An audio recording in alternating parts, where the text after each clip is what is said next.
अस्सलाम वालेकुम, welcome my dear student on my सीखे स्टूडेंट यूट्यूब चैनल। स्टूडेंट, आज का लेक्चर है साइटोप्लाज्म। पिछले लास्ट लेक्चर के अंदर हमने पढ़ा था सेल मेम्ब्रेन के बारे में। आज हमने पढ़ना है साइटोप्लाज्म के बारे में। याद रखिएगा कि हम इस टॉपिक के अंदर ना सेलुलर स्ट्रक्चर के बारे में पढ़ रहे हैं, एक एक करके हमने उसको डिटेल से पढ़ रहे हैं। और इसके अलावा हम सेल के अंदर पाए जाने वाले ऑर्गेनेल्स के बारे में पढ़ेंगे। ऑर्गेनेल्स और चीजें हैं और जो सेल के पार्ट्स हैं वो और चीजें हैं। ये सेल के पार्ट्स हैं, ये इनको स्ट्रक्चर कहा जाता है, सेलुलर स्ट्रक्चर। जो सेल के अंदर पाए जाने वाले ऑर्गेनेल्स हैं उनको सेलुलर ऑर्गेनेल्स कहा जाता है। तो इनके बारे में हम इस चैप्टर के अंदर पढ़ना है, ठीक है। सेल में ओवरऑल सेल का स्ट्रक्चर हमने पढ़ना है, ठीक है। तो यहाँ पे देखें साइटोप्लाज्म के बारे में हम उसकी डिफाइन के बारे में देखेंगे फर्स्ट ऑफ ऑल। इसके आगे हम इसकी लोकेशन के बारे में देखेंगे, इसकी लोकेशन कहाँ पे होते हैं, ये साइटोप्लाज्म होता कहाँ है, ठीक है। इसके आगे हम देखेंगे साइटोप्लाज्म का फंक्शन क्या है। फंक्शन के बाद हम देखेंगे कि सेल के अंदर कौन कौन से प्रोसेस होते हैं, यानी कौन कौन से रिएक्शन, बायोकेमिकल रिएक्शन होते हैं। तो उसके बाद हम टॉपिक इसको खत्म करेंगे। तो यहाँ पे देखिए फर्स्ट ऑफ ऑल हम देखें साइटोप्लाज्म का मीनिंग देखें, साइटोप्लाज्म का मीनिंग क्या होता है। तो यहाँ पे देखें साइटोमीन, देखें साइटोमीन क्या होता है। साइटोमीन होता है सेल, क्या होता है, सेल। प्लाज्मीन देखें तो इसका मीनिंग होता है फ्लूइड, क्या होता है, फ्लूइड, क्या होता है, फ्लूइड। तो इसका ये ओवरऑल देखेंगे तो इसको कहेंगे सेल फ्लूइड। क्या कहेंगे, सेल के अंदर पाया जाने वाला फ्लूइड है, वाटर है, उसको कहेंगे साइटोप्लाज्म। तो इसके आगे चलें, ये साइटोप्लाज्म है क्या, इसकी डिफाइन देख लेते हैं। तो इसकी हम डिफाइन देखें तो ये एक तो सेमी विस्कस है, क्या है, सेमी विस्कस है, हल्का गाढ़ा है। सेमी मीन क्या होता है, हल्का, ठीक है। विस्कस गाढ़ा है, गाढ़ा तो है लेकिन हल्का गाढ़ा, इतना ज्यादा गाढ़ा नहीं है कि ज्यादा इसकी कंसंट्रेशन इसके अंदर हो, ठीक है, हल्का सा गाढ़ा। इसके अलावा देखिए ये सेमी ट्रांसपेरेंट है, ये क्या है, सेमी ट्रांसपेरेंट, सेमी ट्रांसपेरेंट यानी हल्का शफाफ है। सेमी मीन हल्का, ट्रांसपेरेंट शफाफ नजर आता है लेकिन धुंधला सा नजर आता है। सेमी मीन धुंधला कह सकते हैं, यानी आप दिखने में आपको वाज़ेह क्लियर नजर नहीं आएगा, जिसको कहेंगे सेमी ट्रांसपेरेंट, ठीक है। जैसे ग्लास के अंदर खराब सा पानी पड़ा हो, उसके अंदर कचरा वगैरह पड़ा हो, तो आप छोटे छोटे मिक्सर पड़ा हो तो उसके अंदर आप देखेंगे कि ये हल्का आपको सेमी ट्रांसपेरेंट नजर आएगा। क्या नजर आएगा, सेमी ट्रांसपेरेंट। दूर से देखेंगे तो आपको यानी उसके अंदर ज़रात नजर आ रहे होंगे, तो आपको फुली ट्रांसपेरेंट नहीं नजर आ रहा होगा, सेमी ट्रांसपेरेंट नजर आ रहा होगा। तो इसलिए सेल के अंदर पाया जाने वाला जो फ्लूइड है, सेल के अंदर पाया जाने वाला फ्लूइड, उसको कहते हैं सेल फ्लूइड, या उसको सेमी विस्कस कह सकते हैं, सेमी ट्रांसपेरेंट, ठीक है। तो इसके अलावा देखें ये होता कहाँ है, ये सेल के अंदर मौजूद होता है, सेल के अंदर दरमियान के अंदर मौजूद होता है, बिटवीन सेल। तो यहाँ पे हम सेल बना लेते हैं, ये सेल है, इसके अंदर दरमियान में क्या है, न्यूक्लियस है। ये क्या है, न्यूक्लियस है, ये है क्या है, न्यूक्लियस है, ये क्या है, न्यूक्लियस है। तो ये क्या है, न्यूक्लियस। तो यहाँ पे ये साइटोप्लाज्म जो होता है ना, ये यहाँ पे मौजूद होता है, ठीक है। ये साइटोप्लाज्म, ये क्या है, साइटोप्लाज्म।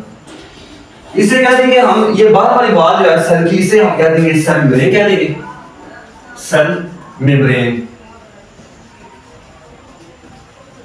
सेल मेम्ब्रेन कह देंगे। और ये जो सेल के अंदर पाया जाता है न्यूक्लियस है, इसकी वॉल को क्या कहेंगे, इसकी हम वॉल को कह देंगे न्यूक्लियर मेम्ब्रेन। क्या कह देंगे, न्यूक्लियर मेम्ब्रेन।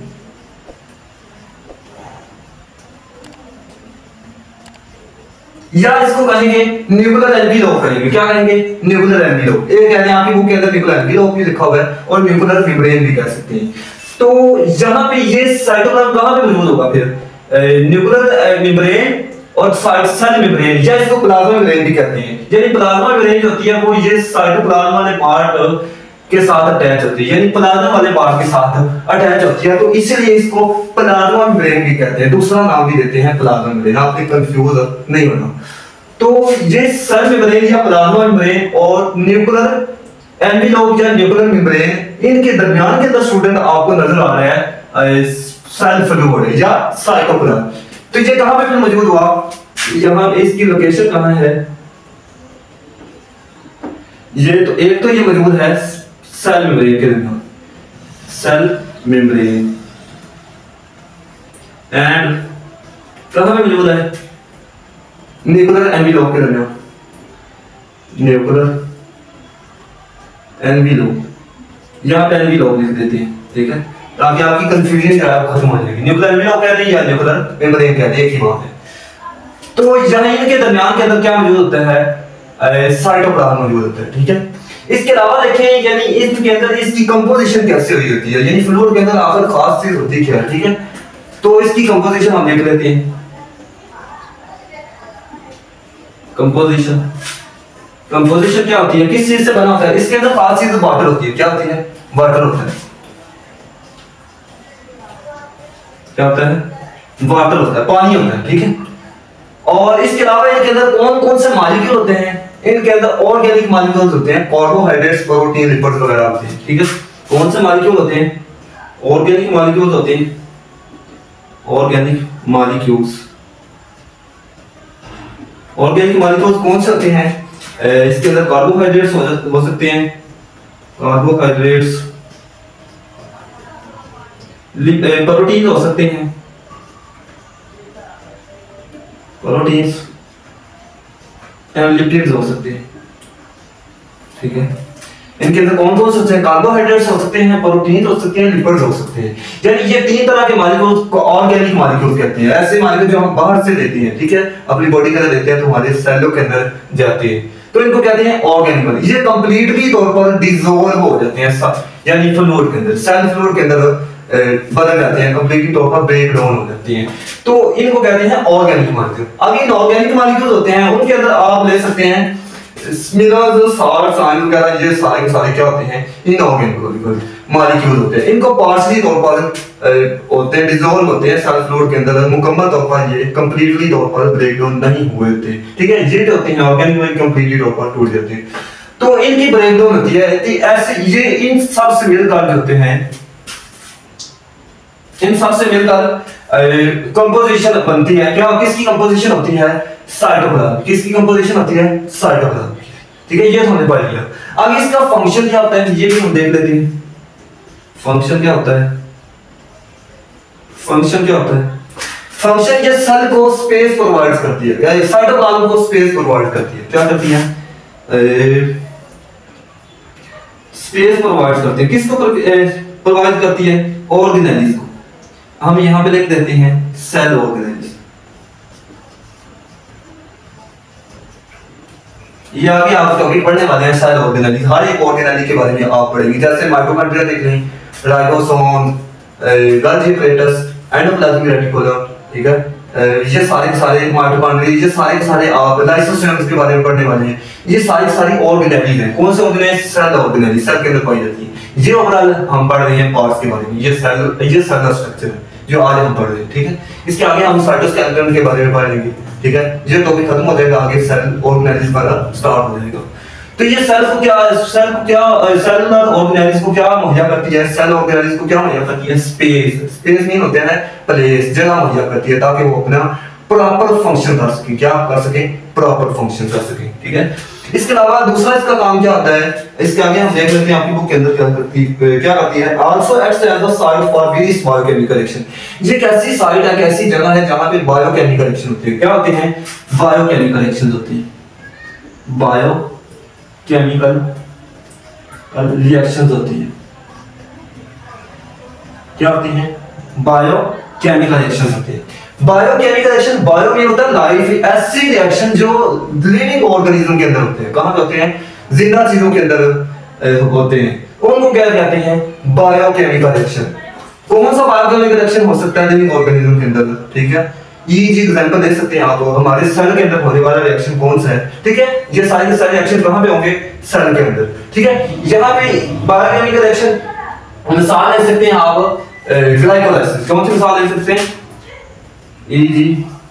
ग्लाइकोलाइसिस दे सकते हैं, ग्लाइकोलाइसिस। ग्लाइकोलाइसिस ग्लाइकोलाइसिस किसे कहते हैं? जी से मुराद है ग्लूकोज। क्या है? Glucose. Break down of glucose. Lysis mean होता है ब्रेक डाउन हो जाता। क्या हो जाता? Glyco mean glucose, lysis mean break down. Break down of glucose, break down of glucose का हो जाना, break down of glucose is called glycolysis. क्या कहलाता है? ग्लाइकोलाइसिस कहलाता है। तो ये सारा ये रिएक्शन होता है बायोकेमिकल। इस रिएक्शन को क्या कहते हैं? Biochemical reaction. ये हमारे साइटोप्लाज्म के अंदर होता है। हमारे सेल के कहां पे होता है? साइटोप्लाज्म के अंदर। ठीक है, ये वाला साइटोप्लाज्म है जिससे हमने कहा ये सेल फ्लूइड है, सेमी विस्कस है, सेमी ट्रांसपेरेंट है। इसके अंदर रोल आता है, ओकर होता है। ठीक है, इसको कहते हैं ग्लाइकोलाइसिस। ये किस प्रोसेस के जरिए होता है? उस प्रोसेस को कहते हैं सेलुलर रेस्पिरेशन। यानी ग्लाइकोलाइसिस तो एक रिएक्शन है ना, बायोकेमिकल रिएक्शन है। ठीक है, ग्लाइकोलाइसिस, लेकिन किस प्रोसेस के जरिए होता है उसको कहते हैं सेलुलर रेस्पिरेशन। क्या कहते हैं? Cellular respiration. सेलुलर रेस्पिरेशन किस प्रोसेस के जरिए होता है? Cellular respiration. ये आप क्लास 10th बायोलॉजी के अंदर पढ़ लेंगे कि सेलुलर रेस्पिरेशन क्या होता है। ठीक है, यानी सेलुलर रेस्पिरेशन ये सेल के अंदर होने वाला रेस्पिरेशन प्रोसेस, उस प्रोसेस को कहते हैं हम सेलुलर रेस्पिरेशन। ये सेल के साइटोप्लाज्म वाले पार्ट के अंदर होता है। और ये सेलुलर रेस्पिरेशन किस कौन सी ऑर्गेनेली में होता है ये भी आपने याद रखना है। ये क्वेश्चन पूछा जा सकता है। ये माइटोकॉन्ड्रिया वाले ऑर्गेनेली के अंदर होता है। ठीक है, हम बस कोई भी फूड खाते हैं वो हमारी फूड साइटोप्लाज्म के अंदर जो है हमारे सेल के पार्ट साइटोप्लाज्म वाले पार्ट के अंदर ब्रेक डाउन होती है। और कौन सी ऑर्गेनेली के अंदर ब्रेक डाउन होती है? माइटोकॉन्ड्रिया के अंदर।